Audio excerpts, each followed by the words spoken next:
Dawn returned to the palace wrapped in the same rituals as always. Bells, footsteps, whispered commands. But for Aurelia Sanromán, nothing about breathing felt ordinary anymore. Each breath pressed against her chest as if the air itself demanded a price. She walked with her bucket held close, as though the metal rim could hide what her body was betraying. Her apron tightened more each day, and still she pulled it tighter, as if restraint could undo time. "Don't tie it so hard," murmured Matilde, the elder laundress, without lifting her eyes from the mountain of sheets. "You'll faint." Aurelia pretended to adjust her rag. "I'm fine. You've been saying that for weeks, Matilde." Matilde released a short sigh. "I'm just warning you. Doña Cayetana is prowling today. She has hawk eyes. If she sees you—" Aurelia swallowed. She didn't answer. She only lowered her head further and continued down the corridor, where the marble floor was always cold, even in summer. The servants' steps blended with the murmur of orders. "Faster! Don't leave marks. Make sure the small salon is perfect."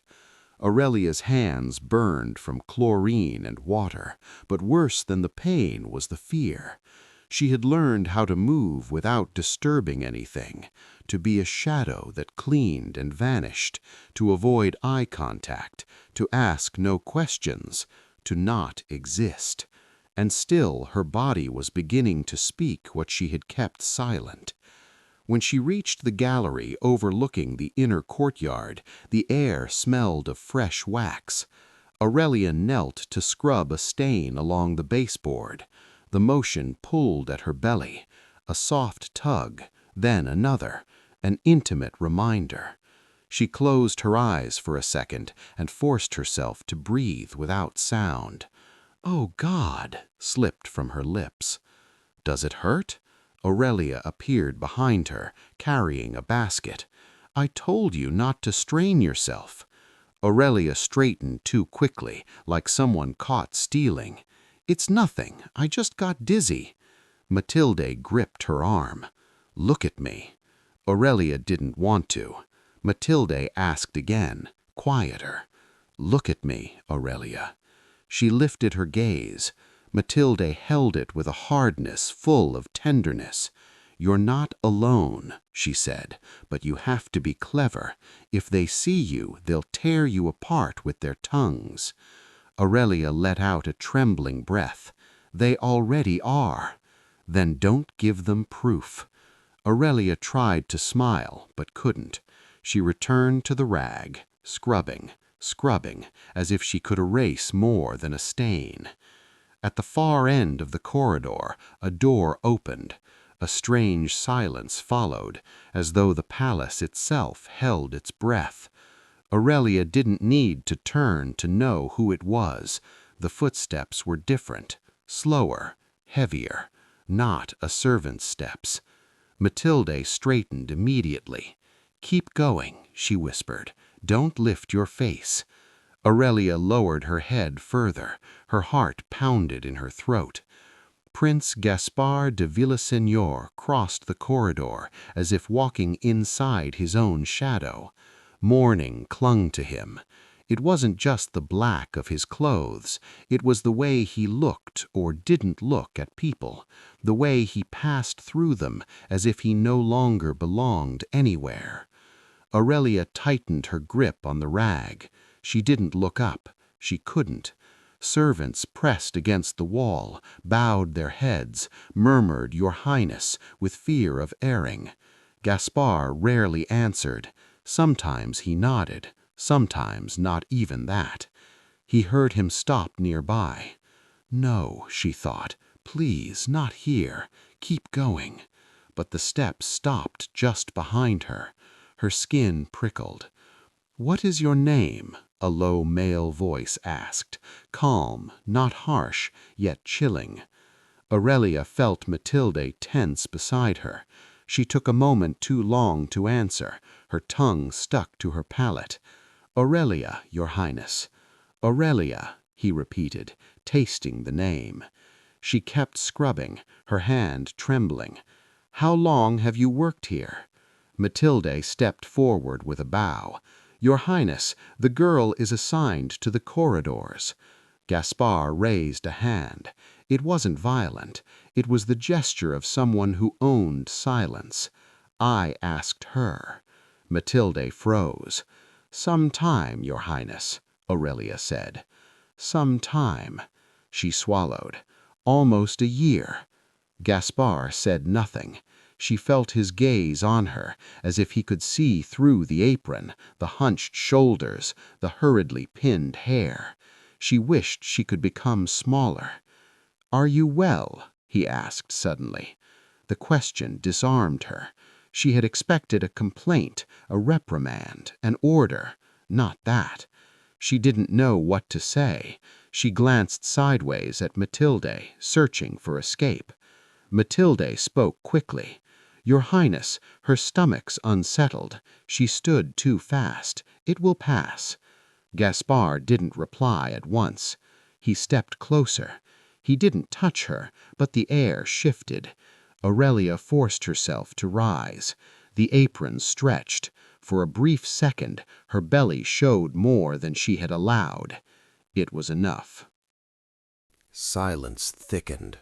Gaspar stopped breathing for a moment, then released the air like a man who had seen what he did not want to see. Aurelia clutched the apron. Too late. "Go to the kitchen," Gaspar said slowly.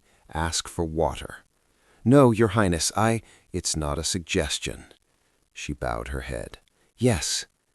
She walked away with measured steps, but inside she was breaking apart. She felt his eyes on her back.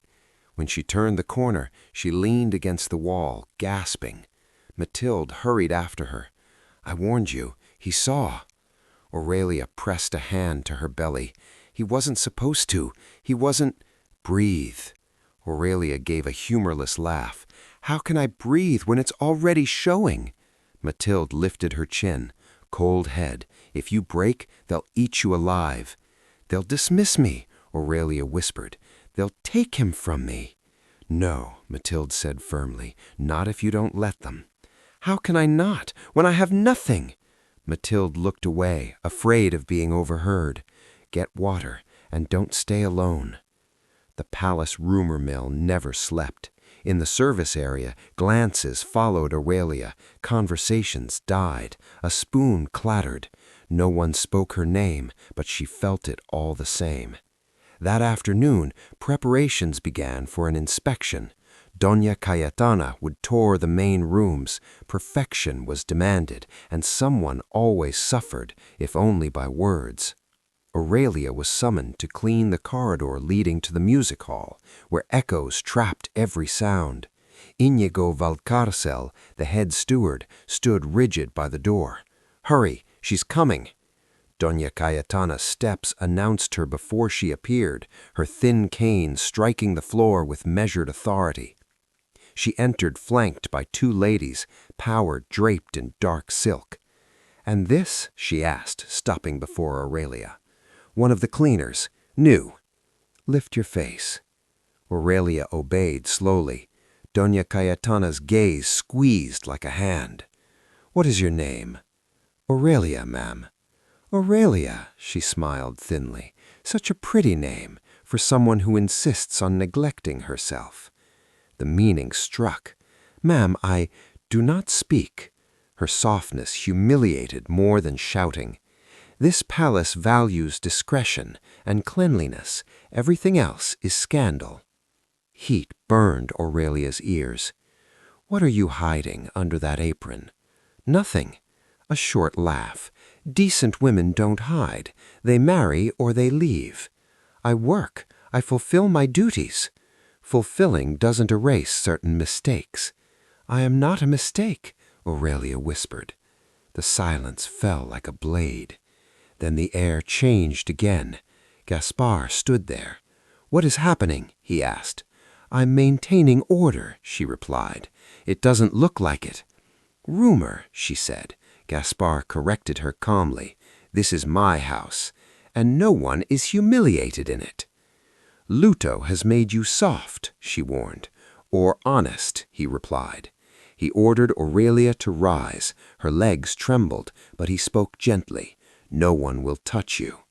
The words wrapped around her like a shield. He dismissed the others, sent Aurelia to rest.